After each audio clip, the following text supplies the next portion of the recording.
Hi there, Jen Russell coming to you with more tips and ideas on how to move well and feel better in your body. Today I'm going to look at a couple different ideas if you are a person who deals with low back tightness. These can be really helpful to do when you first wake up in the morning, when we often feel the most stiff because we've been still, a lot of fluids have accumulated overnight. And so these can be a really nice way to kind of wake up your body before you go about your day. So we're going to be on our backs, and that in and of itself, just bending the knees up and taking a few nice, slow, long inhale from your lower ribs down to your pelvis, all the way to your back. Fill up that core balloon on the inhale. In through the nose. And just take a few long, slow, quiet breaths. That in and of itself will get your diaphragm moving. We'll start to get some of those fluids moving through your body. The second thing is to just very, very gently pull one knee towards your chest. Just really think about trying to engage your abdominals, bracing just ever so gently to wake up your abdominals and try and let your low back muscles relax a little bit. And start with one knee at a time. Do a couple rounds of that, and if that feels okay, you don't have any sharp pain or discomfort, then you could try and hug both knees towards your chest. The next thing is we're gonna do a little bit of very gentle rotation. So what we can do here, especially if you're a side sleeper, you could get kind of tight in your pecs and your shoulders overnight. So you're gonna bring one arm out to the side, and just imagine that you could even drop this arm off the side of your bed if that feels like not too intense of a stretch.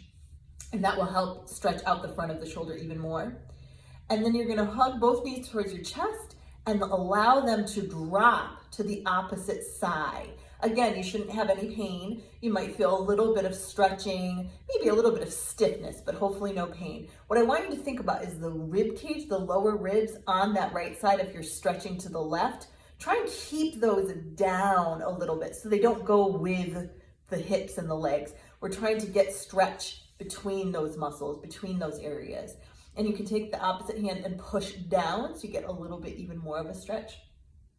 And then as you inhale, try and breathe into these right lower ribs. So inhale, and then as you exhale, try and go even a little bit further into that stretch.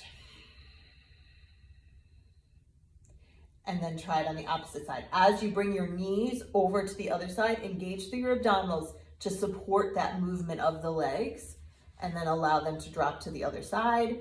And then you can stretch that left arm out to the other side. And then for good measure, you can do another couple of gentle squeezes of the knees towards the chest at the end. Knees back down. And as you go to get up, this is just a really good thing to always remember is try to avoid getting yourself up like that. That's really going to kind of undo some of the work we just did. Allow yourself to push yourself to the side and then push yourself up. So you support your body as opposed to herky-jerky yanking yourself up first thing in the morning. So give that a go. And this is a really great set of things to do throughout the day if you struggle with back tightness, soreness.